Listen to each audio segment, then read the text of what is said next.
Okay, so today I have for you 3 Dawnblade Warlock builds. So, to start off with, we have Top Tree Dawnblade. And this build centers around Necrotic Grips just being a really good exotic on Warlock, and Top Tree Dawnblade having probably, maybe, one of the best melees in the game.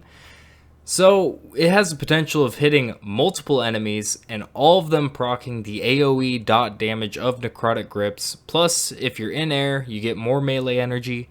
And I slapped on Monte Carlo for good measure. That way, if you're in the air shooting Monte Carlo and meleeing, you basically always have your melee up. And funny story about this build, I at first tried to use Winter's Guile instead of Necrotic Grips, just because I haven't used it in a while. And then I remembered why I haven't equipped that exotic since 2017. It's really bad. Just use Necrotic Grips. They're great. Omkar's Claws work too. That'll give you 2 melees instead of the dot damage, but 2 melees on Top Tree Dawnblade is really good also. And Monte Carlo would also help with regens, which already aren't really a problem. But I think this is a really good build. It gives you AoE, clear. Sunbracers would also work for that. But, I just wanted to do something a little bit different. Necrotic Grips are very good, so naturally I went Monte Carlo, Necrotic Grips, Top Tree Dawnblade, and it just works. It's really good. So that's about that for that build. Maybe you could use some Charge with Light mods with this, just to ramp it up a little bit more. Next, I have a build that is probably no surprise to anyone on our Middle Tree Dawnblade or Warlock. So, this is going to be Lumina with Well of Radiance. It's really good. You get a longer range rift and well, basically. You get Seekers that seek out your allies. Your damage buff is higher with your wells. It's just really good, and if the Seekers don't find an ally, it will give you noble rounds in your Lumina, which heal and give a damage buff, like your super. So it just synergizes really well together, not to mention that Boots of the Assembler are in fact getting a buff in July. They're getting reverted to what they were originally, plus it will give you Benevolent Dawn. So you'll get all your abilities back faster with it now, which is great. Mods I would suggest with this, maybe, definitely Charge with Light, if anything. Just due to the fact that warmind cells, if you're using Wrath of Rasputin and you're throwing solar nades, yeah, you can spawn some. Like I do right here in this clip, I spawned a warmind cell. But I think Charge with Light just works better with this.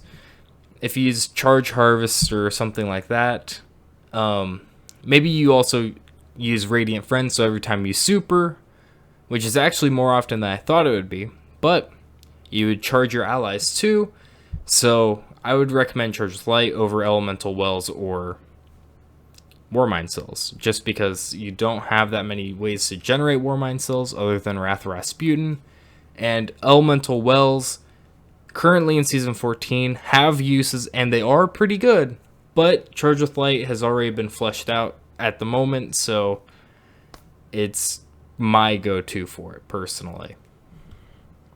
I personally like this build because it is a support build, which is important for raids and things like that. Last time I did a Warlock, it was a double shotgun or triple shotgun build, and it's really fun to do, but the support aspect of it isn't great. And this build, you do go into the support aspect of Warlock, but you're not subjected to only using either Luna Factions or Phoenix Protocol. You get to use something a little different, which also helps you in your passive game. Similar to Luna Factions, but it does work a little differently and gives your team more freedom to move around so that AoE damage doesn't hit all of you, but in your well, that really doesn't matter. And not to mention the fact that it does actually increase your damage buff to allies. So I think it's worth the trade-off in many situations, but I can see where someone would pick Luna Factions or Phoenix Protocol over this. And you don't have to necessarily use Lumina with Boots the Assembler. I just think it's a nice synergy with it. And when you're not in your super and you're using an Empowering Rift, you don't have to rely on grenades to heal allies. You can just shoot some noble rounds out and then collect more later on. Next, we have a build heavily featuring a exotic that I have trashed in the past, Chromatic Fire. If you don't know what Chromatic Fire does, basically, precision kills with your primary, create a dragonfly effect using your subclass's element. As long as it's not stasis, because reasons. So if you're using a light-based subclass, so Void, Solar, Arc, you'll create that type of explosion when you get a precision kill.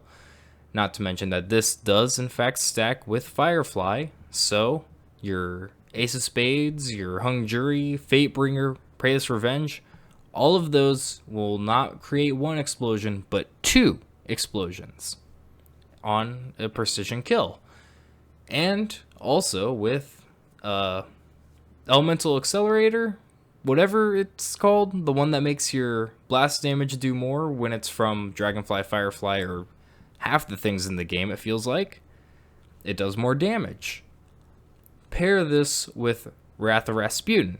Your solar blast kills, splash damage kills, they're solar, have a chance to spawn warmind cells.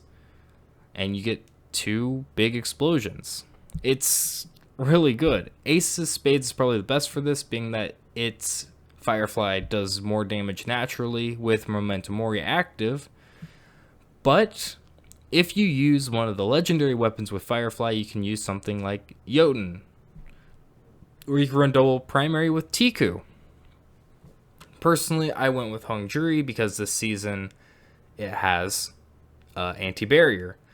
Not to mention that this season we also have a hand cannon overload, so Ace of Spades and Fatebringer will both get that. So there are a lot of options to take out champions while using this. So you can spawn a lot of Warmind cells with this. This will also work on Voidwalker if you have Warmind's Decree, but then you should also grab Wrath of Rasputin just in case the solar kills them. You're not just ruining your chances for a Warmind cell. So I would highly recommend doing this on Dawnblade. I'm doing it on Bottom Tree Dawnblade. Just keep in mind your super can also spawn them. It feels like the chances are low, but it does happen from time to time.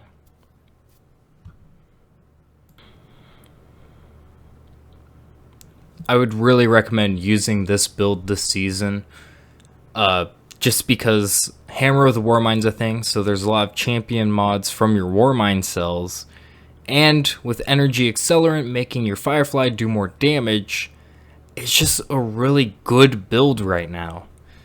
And it's really fun. Warmind cells are really strong. And you should also use it before it gets nerfed, because Warmind cells are getting nerfed eventually. They've said it before. So this is probably my favorite build of this video, just because the sheer amount of Warmind cells you can spawn.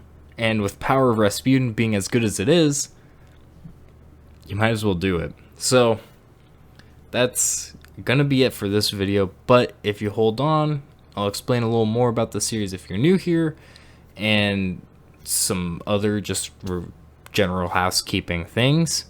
So I've done all 3 light subclasses for Warlock. Next I'll do the 3 for Titan, and then the 3 for Hunter. But if you're wondering where all the stasis subclasses are, what I do for that is I pick my 3 favorites from each subclass.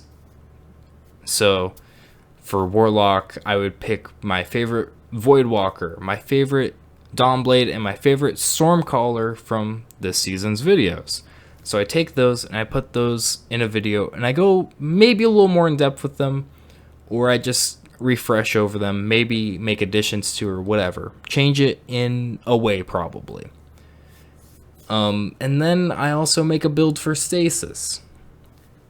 I think that's not an interesting way to do it, but that's just kind of how I do it here. So look out for that. That'll come a little later in the season. I'll probably do them all next to each other. So next video will probably be Sentinel. So look out for that. That should be probably next week, I hope.